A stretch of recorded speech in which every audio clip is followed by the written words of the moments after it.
Welcome back to Decouple. Today I'm joined by returning guest Ted Nordhaus. Ted is a leading global thinker on energy, environment, climate, human development, and politics. He is a founder and executive director of the Breakthrough Institute and a co-author of an Eco-Modernist Manifesto. Ted, welcome back. It's been a long time. Thanks, Chris. It's great to be back. So, Ted, I have a friend who he's very socially facile, and he has a great way of asking people what they've been up to recently. So I'm going to paraphrase him. What's been stealing your time? What has been stealing my time? Doing a lot of work at Breakthrough right now on getting advanced nuclear reactors actually commercialized. So we've been talking about them for about a decade now. The first four advanced reactor licensees are at NRC right now in the licensing process or about to get licensed. And it is an open question whether our existing regulatory framework and institutions are capable of licensing advanced reactors in any form in which anyone would ever want to build one, and in any sort of timely fashion. So we're pretty focused these days on actually sort of showing up at NRC as public interest advocates for a clean nuclear future, and making the case that we need to actually get moving, licensing and building these very safe, clean reactors that we're going to need to deal with climate change. Very interesting. And I think, innovation is going to be one of our big discussion points today, because we are talking degrowth. And I think there's this very natural posing of these things in opposition to each other in some way, shape, or form. So, Ted, I was wondering, I haven't read all the books on this matter. I've been weighing into it a little bit recently, but I want you to do your best to kind of steel man a little bit for us, and summarize. Well, first we'll summarize the degrowth position, and then we'll get some of your takes on it, and then I want you to kind of steel man yourself a little bit. But are there different schools of degrowth? Do they vary a lot, or is it a very similar set of core principles? I will give my perspective, which is that there are lots of different arguments for degrowth, and lots of different claims. And if you follow the evolution of sort of what is today called degrowth, but has sort of deep roots in the sort of post-60s neo-Malthusian kind of environmental perspective on growth, development, and environmental consequences of same. Degrowth has been, is just sort of the latest iteration of this. And the arguments really kind of move around. So if you follow different degrowth folks, at one time, they would claim that literally it is impossible to decouple environmental impacts from economic growth. And not so long ago, 4, 5, 6 years ago, this was just a standard claim of sort of the degrowth community. Well, then you just get all sorts of evidence coming out of lots of places decoupling in absolute terms, not just like we're using less, but it's still growing, but it's not growing as fast as economic growth, but literally like growth and consumption continuing to grow as the resource inputs for that consumption are following in absolute terms. So lots and lots of evidence for this in recent years. And so then the argument starts changing. Well, maybe we can absolutely decouple, but we can't do it fast enough to stay within the planetary boundaries. Or, well, we're not talking about degrowing absolutely everything. The poor countries can kind of continue to grow, but the rich countries need to degrow and sort of redistribute all that consumption to the poor countries. Or, well, when we say degrowth, we don't really mean degrow the entire economy. We just mean some sectors of rich economies. And of course, you kind of get to once you get to that place, it just sounds pretty much like conventional environmentalism.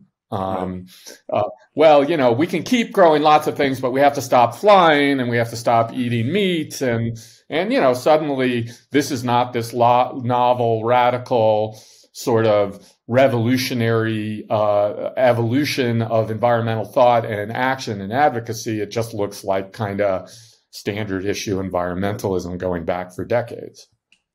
It was interesting looking into Stuart Brand a little while ago and seeing that he'd been part of, I think, the Population Zero campaign, campaigning alongside Paul Ehrlich some time ago. And I mean, he's such a remarkable thinker, such a grandfather of eco-modernism in and of himself. Were you ever sort of persuaded by any of these arguments? Like you came out of, you wrote The Death of Environmentalism. You wrote that in Rejection, I think of, but were you kind of more of a dyed-in-the-wool environmentalist in your youth? I was certainly never a population control person. I always kind of bought the basic view that, as people kind of get richer, they get more educated, societies kind of modernize, sort of fertility rates take care of themselves, which demonstrably they are. I just saw some recent evidence that China's fertility rates are now lower than Japan's. Wow.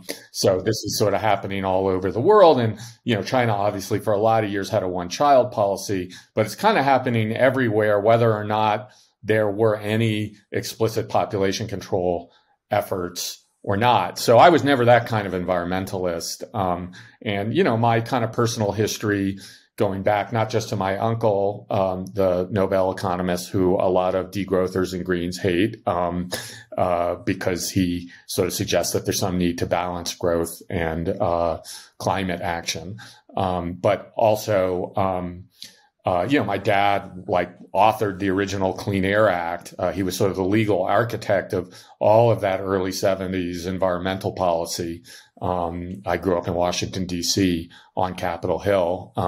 And so, I always had a much more kind of pragmatic kind of view that, these were problems that you went and solved. They did not demand that one go reorganize society in really fundamental ways. Mm-hmm, mm-hmm. I mean, I have to confess that there's a certain amount of sympathy that I feel intrinsically towards aspects of a degrowth argument. And I think this just comes from being raised by a mother who was raised by Depression-era Ukrainian immigrants. I spent a lot of time in the far north yelling at people to shut the door of the cabin to not let the all that hot air come out from the wood stove that I've been chopping wood for all day. I mean, those kind of things, they kind of fit intrinsically with certain people. And this idea that there are things that we could sort of selectively degrow. You kind of mentioned that, right? I think Jason Hickel talks about we could, degrow SUVs. That's something Václav Smil talks about a lot or laments a lot, is despite, big technological advances and relative and absolute decoupling to some degree, those efficiencies are burned away, or we experience kind of Jensen's paradoxes. So a lot of this, as you mentioned, in terms of your description of being a pragmatist, there seems to have to do with a desire to, intervene and sort of change behaviors. You mentioned your uncle involved in drafting the Clean Air Act. This was intervention in sort of corporate behavior, I guess. But I think one of the places where degrowth probably falls the most flat is that it's not a politically palatable program. You're not going to be able to force or convince people in terms of this intervention. Is that a big part of your discomfort with it, or your rejection of degrowth? I mean, I don't think that my fundamental view of it comes down to just a sort of political pragmatism perspective. I think that sort of abundant energy and resources and materials for all is in and of itself a social good. And we get into these endless sort of supposedly scientific efforts to determine sort of what sufficiency represents.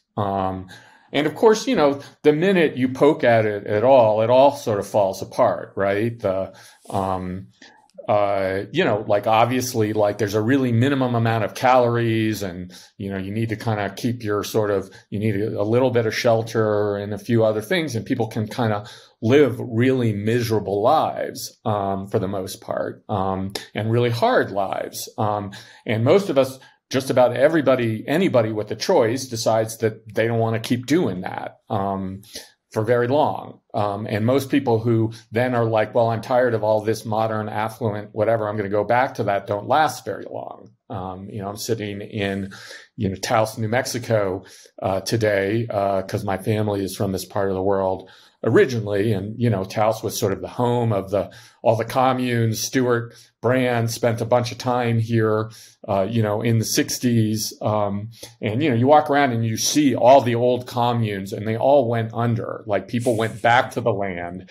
They tried to do this for a while, and they figured out that it was a really shitty way to live. There were sort of moments of joy and sort of transcendence, but over the long term, it was really just not sustainable for people. So, I feel like at the end of the day, one man's luxury is another man's vice. And we get into these sort of kind of ideas that sort of we can scientifically determine the line between, necessity and luxury.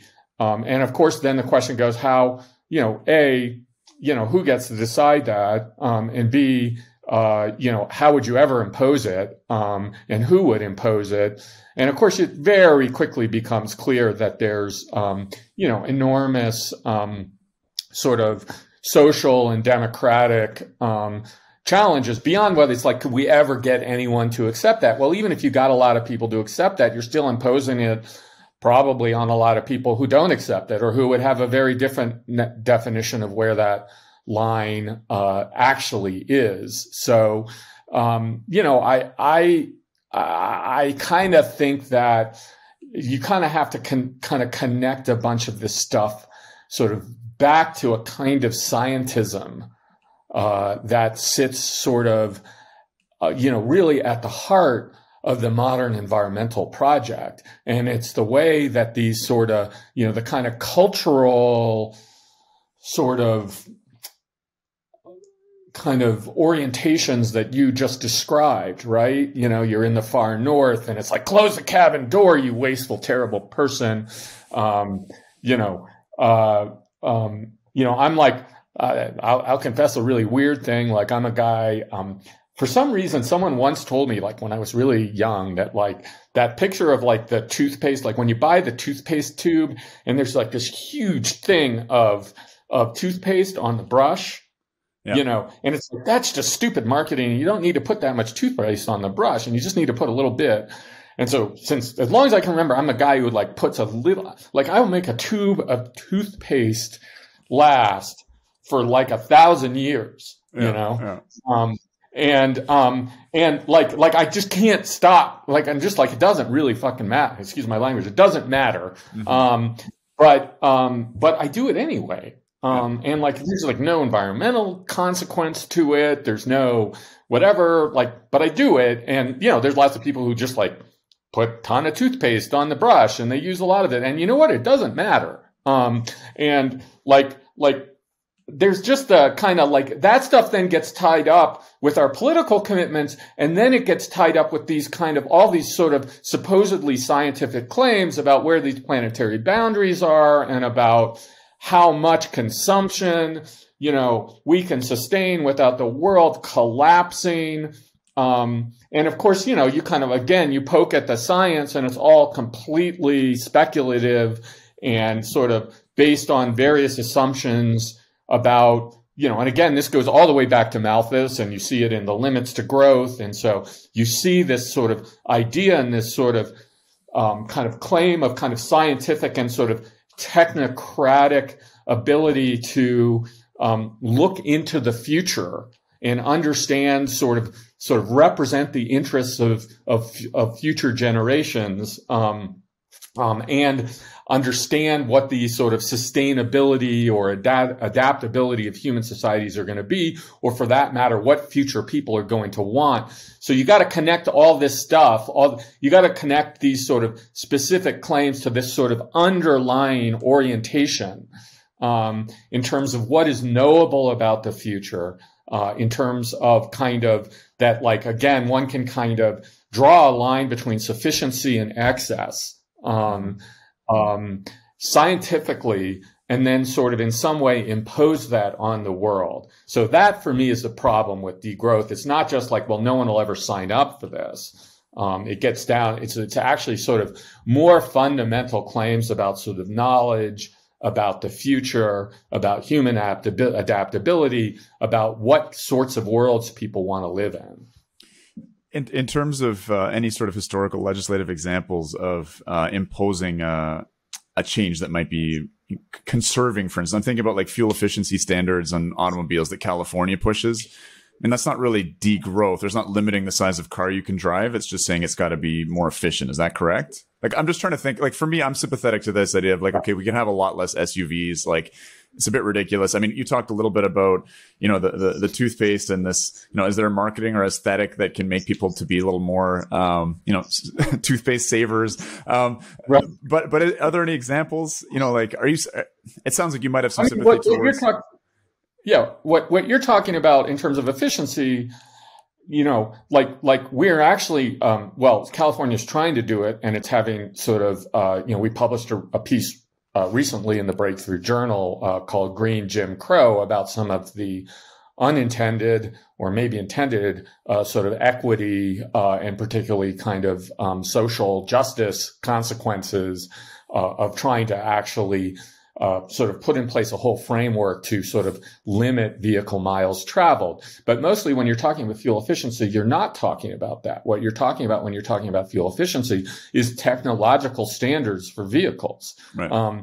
And, you know, within reason, I'm all for it. You know, as long as, you know, you're using those standards to sort of kind of drive rising technological and environmental performance in ways that don't sort of overly burden, you know, the people who depend on those technologies for their livelihoods, and to make a living and to have a decent standard of living. I have no issue with it. I support it and always have. Mm-hmm. You know, just for, you know, my dad was actually one of the legal architects of the, you know, federal fuel economy standards that the U.S. put in place back in the mid-70s. Right, right. So it seems like the degrowthers and yourself would share this theoretical understanding that there are limits, right? We have planetary boundaries. There is some degree of limit, but their prescription is we have to sort of degrow before we hit it, and yours would be we have to sort of innovate and see if we can push it to some degree or stay under it, or maybe naturally it's just going to happen in terms of the arc we're seeing in demography, for instance, or decoupling materially. Is that accurate to say? I think all these limits are phony, Chris. Just full stop. They're just made up. There's actually very little actual science behind them.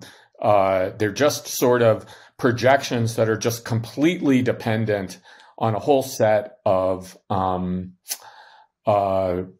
assumptions, and, you know, pick your assumptions to sort of pick your limits. And that's true of, you know, global temperature increase. It's true of, you know, most other of the supposedly planetary boundaries that, you know, people talk about. They're just kind of approximations based on assumptions. You know, you look at the planetary boundary frameworks, and framework is not based on sort of some independent science that says that, you know, here's the boundary up to which, you know, human societies can thrive, and after that they're collapsed. It's all backwards looking. It says, well, these are the sort of rough kind of, you know, there's this period called the Holocene when civilization came into being, and if you move outside of these particular set of limits, there's sort of catastrophic risks for human societies because we've never been outside those limits.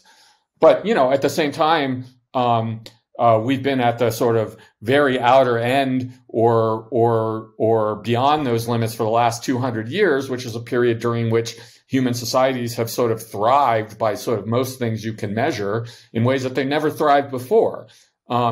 So when you talk about these sort of supposed boundaries and we have this argument about how we stay under these boundaries. Well, I reject that. The boundaries are just pretty darn arbitrary. And when you get to, I'll make one caveat to that, which is I think the place where a bunch of this stuff, there really are sort of pretty clear catastrophic impacts, is not with regard to human societies, but it's with regard to the natural world.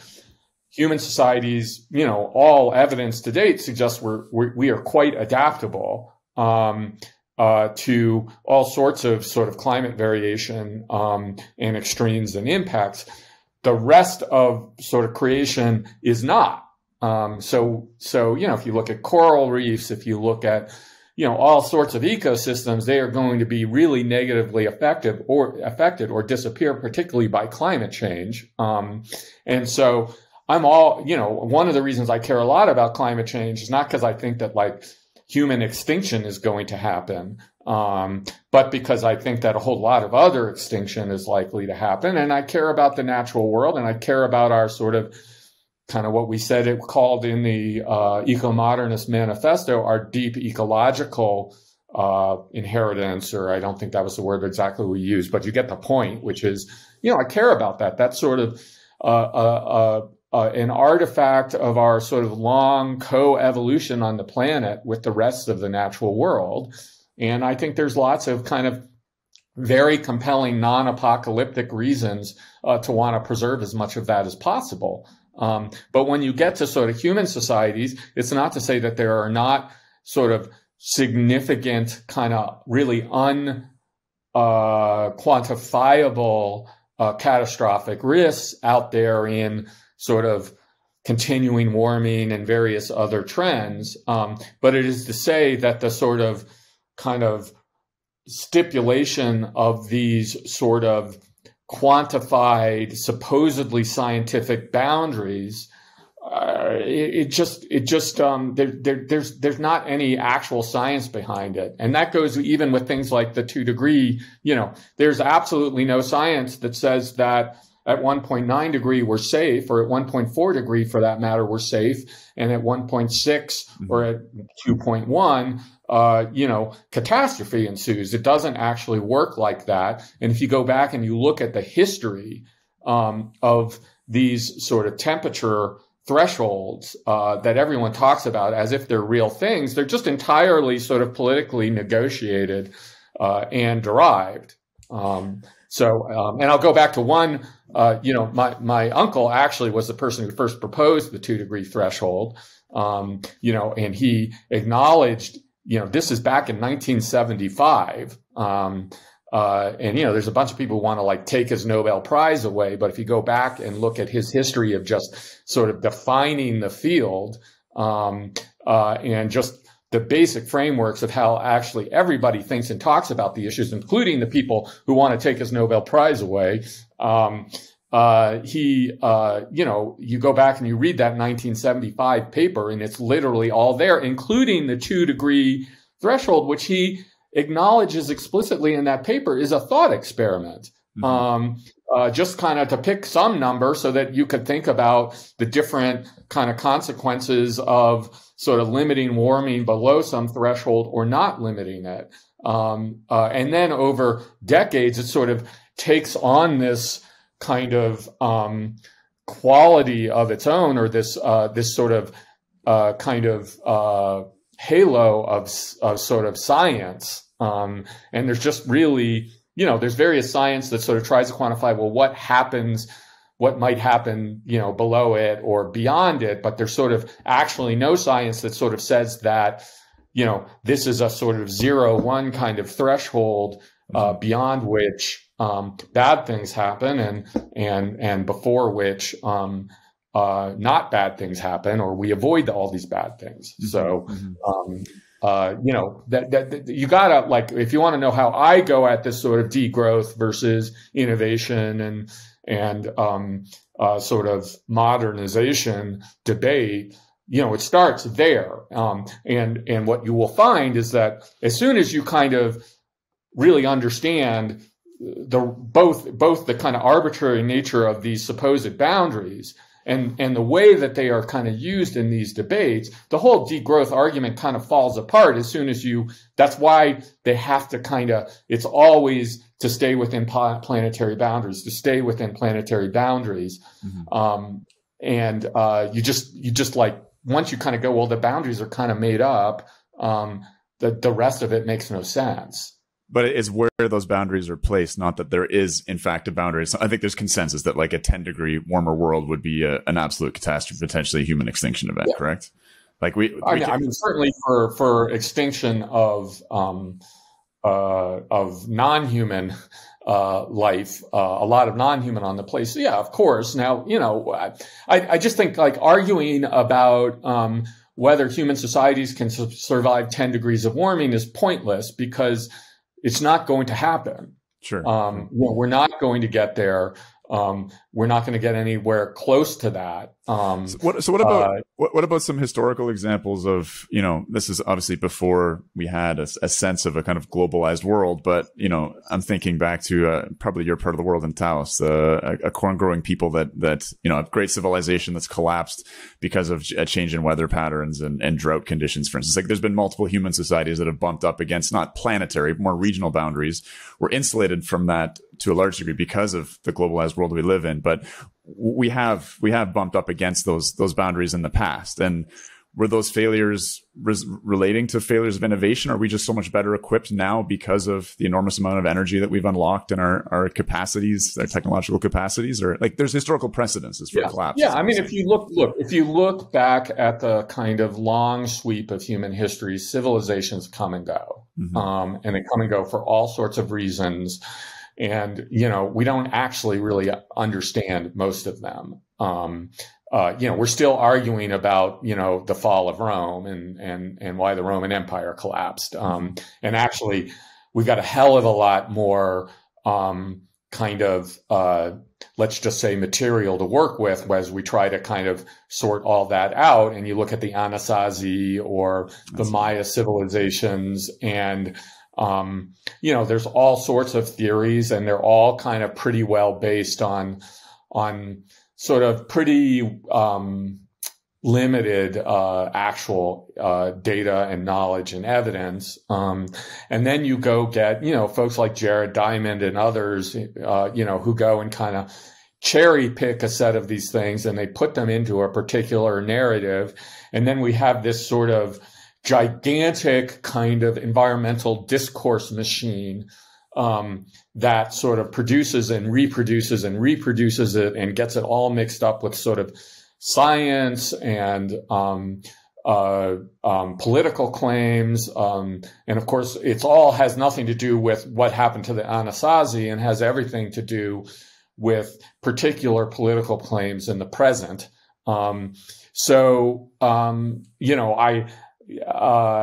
Yes, human societies have collapsed, sooner or later, our society will collapse. It's just not a question of if, it's a question of when. And, as I open my review of Smeal's book, in 5 billion years, the sun will explode. And all growth on Earth will come to an end, and so you get into these kind of super theoretical and they're kind of making all sorts of claims. And at the end of the day, they don't actually tell you very much about sort of the world that we live in today or the choices that we have. So, for me, my question, I think I tend to kind of come at it from a different direction and kind of go, let's look at direction of travel. Let's look at the things that we understand are the kind of primary drivers positively and negatively of the direction of travel. And let's try to do more of the things that are taking us in directions that we want to go, and less of the things that are taking us in directions that we don't want to go. And that's all you can actually really say or do. And the sort of future with regard to climate change and environmental stresses on societies and resource consumption, it's emergent. It is emergent. It is unknowable. The effort to kind of sort of stipulate, you see how it works in the degrowth debate, right? The effort to kind of stipulate these boundaries is kind of not about sort of the future. It's about the present. It's about using those boundaries to impose a set of political claims and a particular agenda on political actors today. Mm-hmm. One should be suspicious, in my view, of all such claims, whether they're coming from degrowthers or eco-modernists or anyone else. I don't know if we can run the whole world just on nuclear power any more than I am skeptical that we can run it all on renewable energy. What I know is that when we build more nuclear plants, lots of things that we want to have happen in the world. We cut our emissions significantly. We know that we can run industrial societies, modern industrial societies, on nuclear energy, at least their electrical sectors, primarily on nuclear energy, in ways that, don't impose really serious costs or require kind of, again, the sort of full reorganization of an energy economy to do it. Mm-hmm. So that to me is that tells me we should try to build more nuclear plants. On the other hand, when you're the world is going to collapse, human civilizations can't survive because we're going to run out of food, or we're going to run out of stuff, or climate change is going to result in the collapse of human societies. Therefore, you must accept my sweeping agenda to reorganize the entire world today. Again, one should be skeptical of that claim, whether it comes from eco-modernists or degrowthers, whether it comes from liberals or conservatives, because it is actually an authoritarian claim. It grounds a kind of claim about the future in science, which is always super, super dodgy when you get to it, and then says, our science says we have to do this or the world will end. Yes. And anytime anyone says that to you, you should resist it, because it is a fundamentally it is an effort to sort of trump sort of pluralism and democratic kind of decision making and just sort of all of the uncertainty that we know is in any future we're heading towards with a phony scientific claim. So this issue of mortality, I think that's probably what people are really concerned about, both individually and on a societal level. You mentioned this is the question of when, which I think preoccupies us all. What I've been thinking about recently is, I was talking with Dr. Prakash the other day about the Sri Lankan exit from conventional agriculture, and I was reflecting afterwards on this kind of phrase like "innovate or die," essentially, right? And some of the worst sort of prophecies of the catastrophist environmentalists, of synchronous, collapse of food baskets, etc., are all the more likely to occur if we do not innovate. And they're at the same time the ones that are often at the forefront of overregulation. You mentioned, the Breakthrough's fight right now to work with the NRC to hopefully develop more permissive environment for advanced nuclear. If we do not innovate to face the challenges of the future, then you're kind of creating a self-fulfilling prophecy. It's almost like the catastrophe is, in a sick way, desired. I'm not sure how to put it that way, but it got me thinking a little bit towards, those heady days of the Sputnik anxiety, the early sort of Cold War, where, what that led to was a massive investment in education, high school education, even lower than that in science and technology, et cetera. This was a time of anxiety and fear, and it was met with kind of empowerment and education. And just coming out of that conversation, I was just thinking about how necessary it was for us to really take on that ethic of innovation. and to encourage it and to invest in it and to see that sort of grow as a cultural force. And I think that's kind of the parallels I'm seeing her, the opposites I'm seeing her, I should say, rather, between the sort of degrowth and innovate camp. I'm not sure what your thoughts are there. Well, it's interesting because even though, right, so much of the rhetoric and so much of the sort of mainstream environmental discourse is around apocalypse and catastrophe. Like the metaphor is always World War II and not the Cold War. Mm.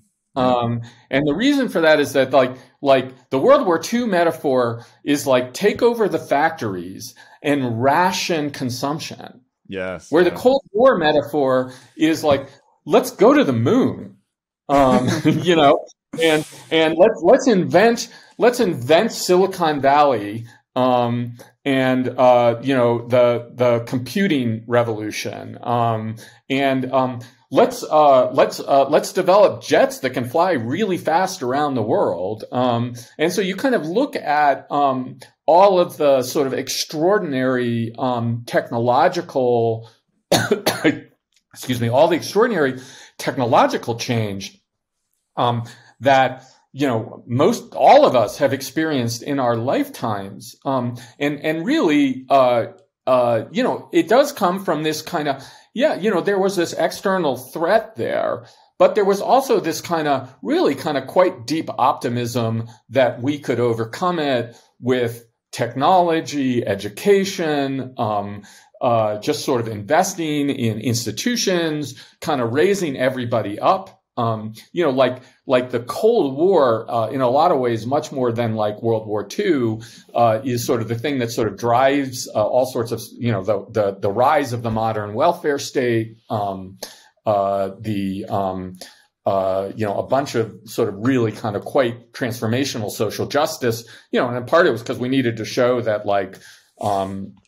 that sort of capitalism, as we defined it at that time, was good for everybody and, benefited the working classes and benefited African Americans. And so there was that kind of competition and the perception of a threat, was both a threat and a kind of competition, did matter. And I think there are some analogies to climate change now, right? I think that sort of these really super apocalyptic kind of climate kind of claims are not, have a lot of sort of negative externalities as well, and take people a lot of places that I think we really don't want to go. But one thing, apocalyptic or otherwise, that climate change has done is just inspired a lot of people to innovate, to think expansively about technology, to think expansively about the role of government in supporting industrial policy of various sorts.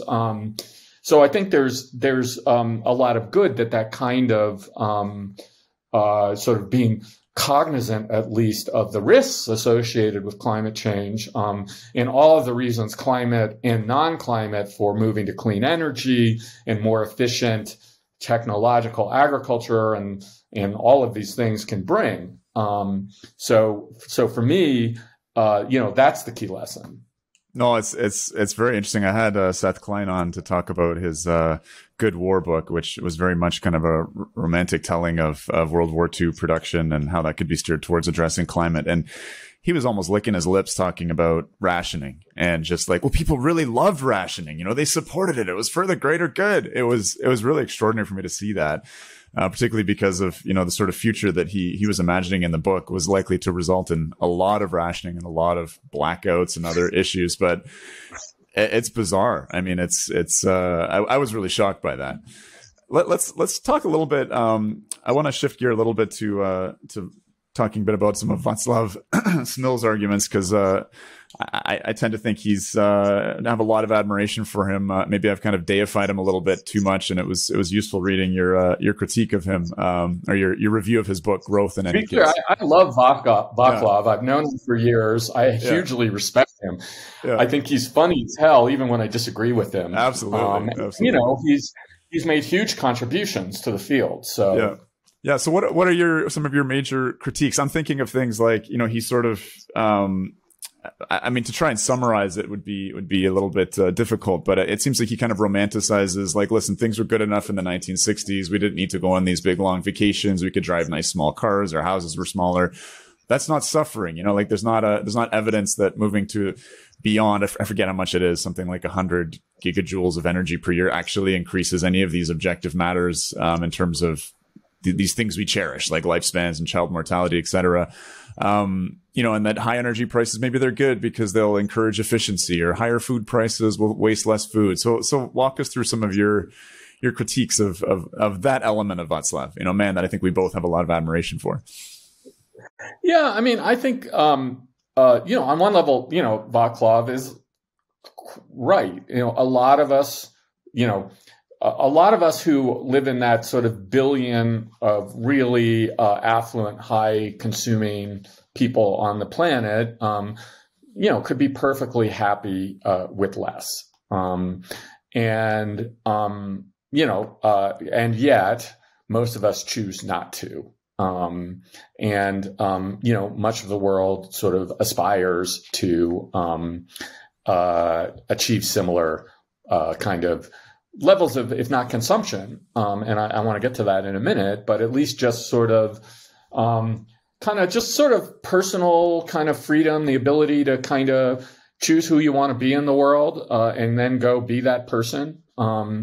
Which, of course, virtually all of us in the rich world, to one degree or another, actually sort of have that sort of kind of freedom and possibility in our lives. And so putting the consumption aside for the minute, that's what I would want for everybody. Is that, anyone on the planet, if you want to be a subsistence farmer, you can keep being a subsistence farmer. But if you want to be a rocket scientist, you can go be a rocket scientist. And if you want to be, an artist, you can go be an artist, and so on. That there's possibilities for all, and that we all have the opportunity to sort of author our own sort of kind of life trajectory and life story. I think that what happens and you see it in Václav's book. And you see it, in the discourse. Boy, and it's in part a function that, the United States is kind of like the global sort of social and cultural and still in a lot of ways economic hegemon. And so, it becomes the sort of prototype when everyone talks about sort of consumption being bad and how unsustainable it is. Of course, like it's SUV. It's just like kind of really kind of sort of, at least from one point of view, obnoxious things that mostly Americans do. You Canadians get to share in a bunch of that as well, and like the Australians and whatever. But if you really kind of look around, consumption at those extremes is pretty culturally specific to those places. And really mostly it's a set of these sort of Anglophone countries that sort of had big frontiers, that had lots of land, and in comparison to the land mass they occupied, relatively small populations. So like the American patterns of development and suburbanization and driving SUVs and eating just enormous amounts of beef and things like that, they're kind of really not entirely, but in significant, to a significant degree, is just a very culturally contingent. And the truth is that most of the world is not going to do this, because there are sort of sort of Malthusian, there are constraints, right? There's like, if you go to Asia, just like you literally, couldn't have an American style or a Canadian style for that matter of sort of land use development, because there's just not, it's just the population density is just way too high for that. Like those places don't eat, they eat, in their culture, sort of pork and chicken are are much bigger, sort of, and often much more preferred sources of protein. So you start going through it, and it's like, yeah, if you look at like European levels of Western European levels of consumption, or, how sort of the middle classes in Asia consume, I think that's sort of probably roughly the norm. And even in the US and Canada and other places, there are some limits. I point this out in my review of Smeal's book. It's like most people, a lot of people in the United States and, at least if not Canada, might want an SUV. But once they get the SUV, they're not like, hey, what I really need is a Mack truck. And I want to take the kids to soccer practice in a Mack truck. They might want a 3,000 square foot home, but most people, except for like Bill Gates, don't want a 15,000 square foot home. I don't know what you would do I'd get lost in a place like that. Mm-hmm. So I think there are some sort of natural limits to kind of what most people in the world want in terms of their consumption, in terms of living space, in terms of mobility. Most people are not going to fly around the world in private jets, not because there's no future that could possibly support it, but because, I don't know, you get tired of that. You don't want it, most people are like, I like my community. I like my home. I like where I live. I want to keep doing that. I like the people I'm around. I like my routine. So I think we very quickly kind of project these sort of, this sort of endless growth fantasy that degrowthers write about, and that sort of Smeal plays into a little bit, are not really the norm. And I don't think they're going to be the norm. I was listening to a very interesting interview with a pretty avowed communist. His name's Caleb Maupin, and he was talking with somebody about billionaires. And he said, I'm not actually against billionaires, because if you went back to feudal times and you said abolish kings, or at least like the lifestyle of kings, like we all essentially live like kings now. We have 400 servants worth of energy at our disposal. I mean, I don't know if we could extend that along to, everyone will be consuming at the level of billionaires now, but it did give me pause for a moment there. In terms of a very novel way of looking at things, especially coming from a pretty dyed-in-the-wool red. It was an interesting moment. Right. No, I mean, we all live in air-conditioned, not all, but many of us now live in air-conditioned castles with flat-screen TVs, and live in, if not in the same sort of footprint, certainly in much greater comfort than, feudal kings lived in. Castles, by contemporary standards, were pretty miserable places to live. Yeah. So what about the degrees to which economic growth and innovation are linked together? I'm thinking here about, the enormous energy consumption of something like sequencing the coronavirus and developing the vaccine. In a degrowing world, what are the prospects of innovation? Are these things completely coupled, innovation and energy and growth? I mean, not necessarily completely coupled. But I think there are reasons, first of all, if you look at long-term economic growth, it is extremely, the key driver of it is technological innovation. That's one thing that sort of, for the most part, like the neoclassical economists and like the kind of new, quasi-Marxists or whatever you want to call them, economists all agree on is that, and Marx understood this as well, that sort of technological change and sort of productivity improvements are the things that drive economic growth, and also just broader social, political, economic modernization. They also are, it's the same things that drive decoupling, interestingly. Like literally, one view of looking, one way of looking at what decoupling is, and it's why the degrowthers hate it, is that it's just multi-factor productivity growth.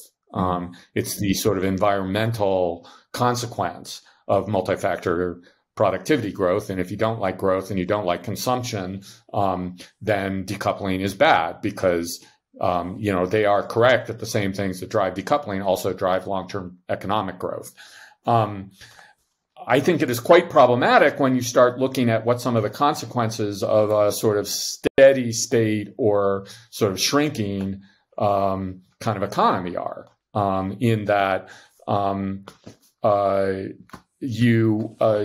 world without sort of, if not growth, kind of economic surplus is a world that doesn't have surplus to invest in education, in environmental amenities, in science, in research, in all of the kind of things that we know drive innovation.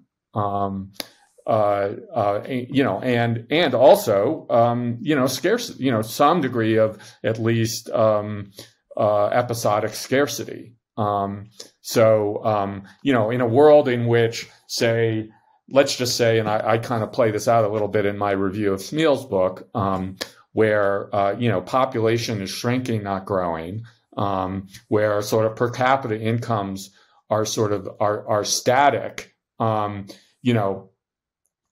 pressures on resources, are reduced in theory.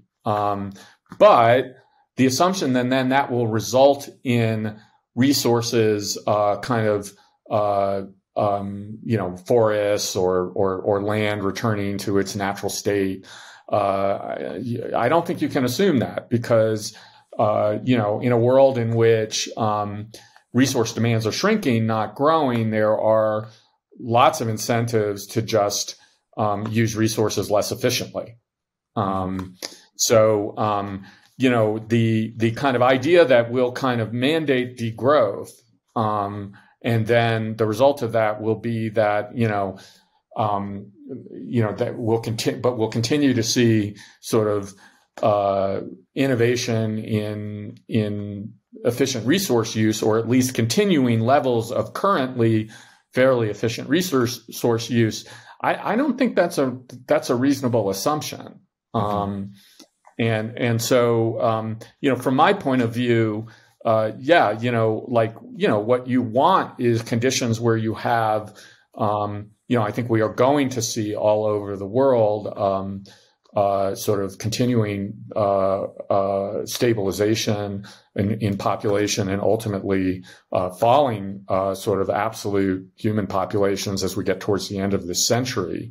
I think under those circumstances, sort of sustaining, I think our problems are going to be more around sustaining growth as opposed to having too much of it. And without sustained growth, I think you have real challenges in terms of just sort of sustaining current levels of sort of environmental efficiency and lots of other things. There's lots of challenges once you get to a place of, how much money you have, aging populations, sort of shrinking economies. It gets much harder to sustain a social safety net. It gets much harder to sustain education systems.